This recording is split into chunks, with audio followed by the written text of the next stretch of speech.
ہی حق پر ہوتی ہے تو یہ نقطہ صحیح نہیں ہے. اگر میجورٹی حق پر ہوتی تو پھر انبیاء کے ساتھ اکثر لوگ ہوتے. میجورٹی اور مائنورٹی یہ حق کا معیار نہیں ہے. حق کا معیار کتاب و سنت ہے، قرآن و سنت ہے. جو چیز قرآن و سنت سے ثابت ہے وہی حق ہے، اور اس کو اختیار کرنے والے لوگ حق پر ہیں. ابن القیم الجوزی رحمہ اللہ کہتے ہیں کہ اہل اسلام کو ماننے والے پوری دنیا میں اجنبی لوگوں کی طرح ہیں. آپ اسلام کی بات کریں گے تو بولیں گے یہ آؤٹ ڈیٹڈ ہے، یہ پرانی باتیں ہیں. جب اللہ کے نبی علیہ السلام مکہ کے اندر اسلام لے کر کے آئے تھے تو سب نے کہا یہ کیسی عجیب باتیں ہیں، ہمارے اتنے خدا ہیں اور یہ کہتا ہے کہ ایک ہی ہے. تو یہ کون سی نئی بات اور نیا دین آ گیا؟ آج بھی اگر آپ دیکھیں گے اہل اسلام کے بارے میں یہی باتیں کی جاتی ہیں، اور اہل اسلام میں مؤمنین یہ اجنبی ہیں. ایمان والے در حقیقت ایمان والے بہت تھوڑے ہیں، اور ان ایمان والوں میں بھی علم والے مؤمنین، علم والا مومن جس کے پاس علم ہے وہ بہت تھوڑے ہیں.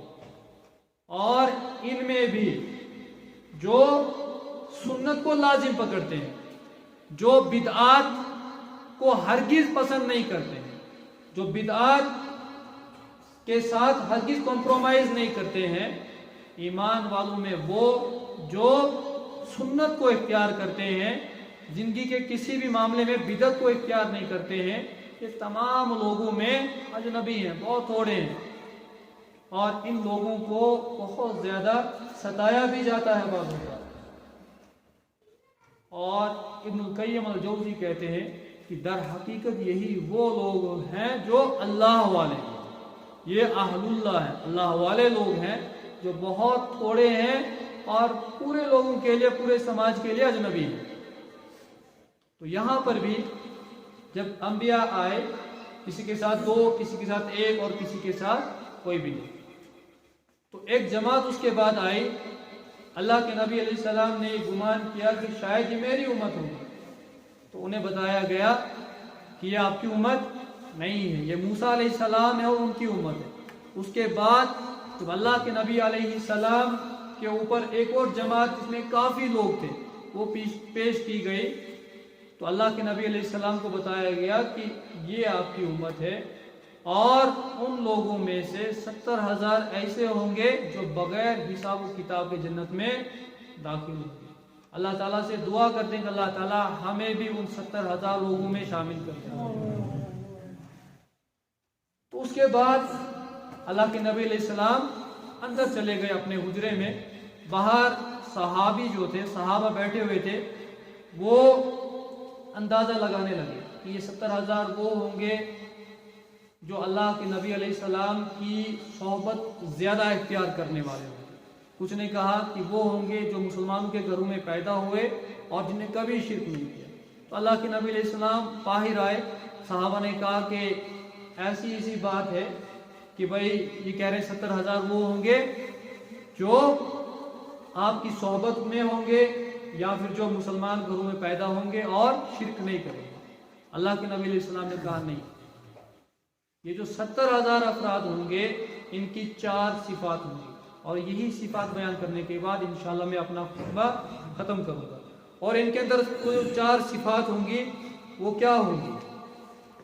سب سے پہلی جو صفت ان کے اندر ہوگی، ہم الذین لا یسترقون، کہ یہ استرقا نہیں کریں گے، ولا یکتہون، اور اس کے بعد جو ہے آگ سے اپنے جسم کو نہیں داغیں گے، ولا یتطیرون، اور یہ جو ہے پرندوں سے فعال نہیں لیں گے، اور اس کے بعد وہ علی ربہم یتوکلون، اپنے رب پر توکل کرنے والے ہوں گے. یہ 4 چیزیں کہ استرقا کا مطلب یہ ہوا کہ جو دم نہیں کروائیں گے، جو دم نہیں کروائیں گے. تو کیا دم کروانا خلاف شریعت ہے؟ ایک ہے استرقا، دوسرا ہے رقیہ. رقیہ کا معنی یہ ہوا کہ آپ خود دم کریں، آپ خود دم کریں، وہ رقیہ ہے. یا کوئی آدمی دم کر لے وہ رقیہ. اس طرح کا ہوا کہ آپ کہیں مولوی صاحب بچے کو دم کر لیں، مجھے دم کر لیں، اور جہاں بھی مولوی نظر آتا ہے کچھ لوگوں کو یہ وہم ہوتا ہے بچہ بھوک کی وجہ سے رو رہا ہو، مولوی صاحب آئیں ذرا دم کریں کہ روتا ہے. یہ اس طرح ہے کہ آپ دم کروائیں، دم کے لیے بولیں، یہ توکل کے خلاف ہے، یہ توکل کے خلاف ہے. دوسرا داغنا، آگ سے داغنا، جسم پر جو ہے کچھ خون وغیرہ نکالا جاتا ہے اور وہ خون ایسا ہوتا ہے کہ جس میں جراثیم وغیرہ ہوں، جو بیماری ایک انسان کے اندر کی وجہ ہو سکتی ہے. تو داغ، آگ سے داغنا، اس کے لیے حکم دینا، کسی کو کہنا، یہ بھی صحیح نہیں ہے. صحیح اس میں صورت یہ القئی کہ خود آپ کو کوئی آگ سے داغ لے، یہ جائز ہے. اللہ کے نبی علیہ السلام نے خود بھی ایسا کیا ہے، لیکن آپ کہیں کسی کو تو یہ صحیح نہیں. اور پرندوں سے فعال لینا، یہ مشرکین کے اندر تھا کہ پرندہ اگر دائیں جانب جائے گا تو میرا آج اچھا دن نکلے گا، اگر بائیں جانب جائے گا تو مجھے کوئی نقصان ہوگا. کچھ لوگ بلی کے راستے کے کاٹنے سے جو ہے سوچتے ہیں کہ آگے نہ جانے کیا مصیبت آئے گی. تو یہ ساری چیزیں کیا ہیں؟ یہ وہم پرستی ہے. اسلام کے اندر ان چیزوں کی کوئی جگہ نہیں ہے. اور اصل بات جو نمبر 4 ہے وہ کیا ہے؟ وہ علی ربہم یتوکلون، وہ اپنے رب پر بھروسہ کرتے ہیں، رب پر توکل کرتے ہیں. اور ایک انسان کا توکل جب اپنے رب پر ہوتا ہے تو یہی عقیدے کا کمال ہے، یہی عقیدے کا کمال ہے. تو ایک صحابی اٹھے عکاشہ بن محصن، وہ کہتے ہیں کہ اللہ کے نبی علیہ السلام آپ میرے لیے دعا کریں کہ میں ان 70,000 لوگوں میں ہو جاؤں. اللہ کے نبی نے کہا کہ تم انہی میں سے ہو. پھر ایک اور آدمی کھڑا ہوا، اس نے بھی کہا کہ اللہ کے نبی میرے لیے دعا کریں. اللہ کے نبی نے کہا کہ عکاشہ تجھ پر سبقت لے گیا، یعنی عکاشہ تو ہے لیکن تو نہیں. اور اس کی وجہ کیا ہے؟ امام قرطبی رحمہ اللہ کہتے ہیں کہ عکاشہ نے جب اللہ کے نبی علیہ السلام سے دعا کے بارے میں کہا تو اس کے اندر اخلاص تھا، اس کے اندر جنت میں جانے کی حرص، طمع جو تھی وہ دل کی سچائی سے تھی. لیکن دوسرا جو شخص کھڑا ہوا اس نے کیا کیا؟ دیکھا دیکھی میں یہ بات کہہ دی.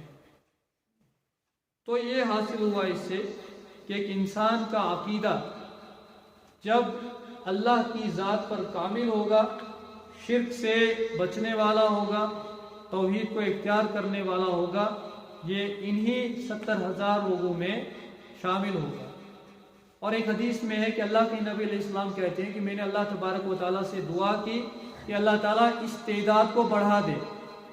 تو پھر اللہ تبارک و تعالیٰ نے 1,000 کے ساتھ 70,000 لوگوں کو جنت میں بغیر حساب و کتاب کے داخل کرنے کا وعدہ کیا.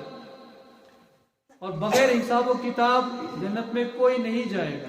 لیکن اس کا معنی یہ ہے کہ ان سے جب حساب و کتاب ہوگا تو صرف یہی پوچھا جائے گا، کیا؟ ہاں کیا. نہیں کیا؟ نہیں کیا.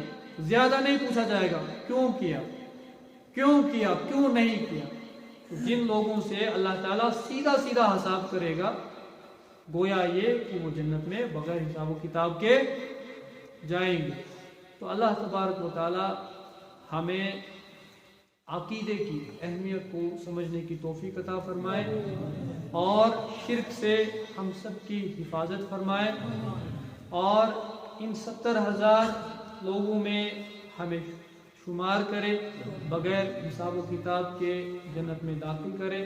اللہ تبارک و تعالی تمام لوگوں کی مغفرت کرے جو اس دنیا سے گزر چکے ہیں، جو اس دنیا سے گزر چکے ہیں اللہ تعالیٰ کروٹ کروٹ جنت الفردوس میں اعلیٰ و بالا مقام عطا کرے، اور جو موجود ہے اس مجلس کے اندر ہے، ہسپتالوں میں ہے، گھروں میں ہے، اللہ تبارک و تعالیٰ ان کی بیماری کو دور کرے، ان کی پریشانیوں کو، مصیبت کو دور کرے.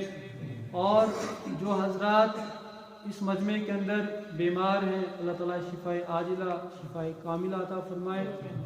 میری نسبتی ماں جسے ہم ساس کہتے ہیں، آپ جانتے ہیں کہ وہ ضعیف ہیں اور کچھ دنوں سے بیمار زیادہ ہیں۔ اللہ تبارک و تعالیٰ سے دعا کرتے ہیں کہ اللہ تعالیٰ شفائے عاجلہ شفائے کاملہ عطا فرمائے۔ ہو سکتا ہے اس مجمع کے اندر کسی کے آمین کہنے سے اللہ تعالیٰ اس دعا کو قبول فرمائے، اللہ تعالیٰ انہیں خصوصاً صحت عطا کرے اور ان کی بیماری کو شفا میں تبدیل کر دے، شفائے عاجلہ شفائے کاملہ عطا فرمائے۔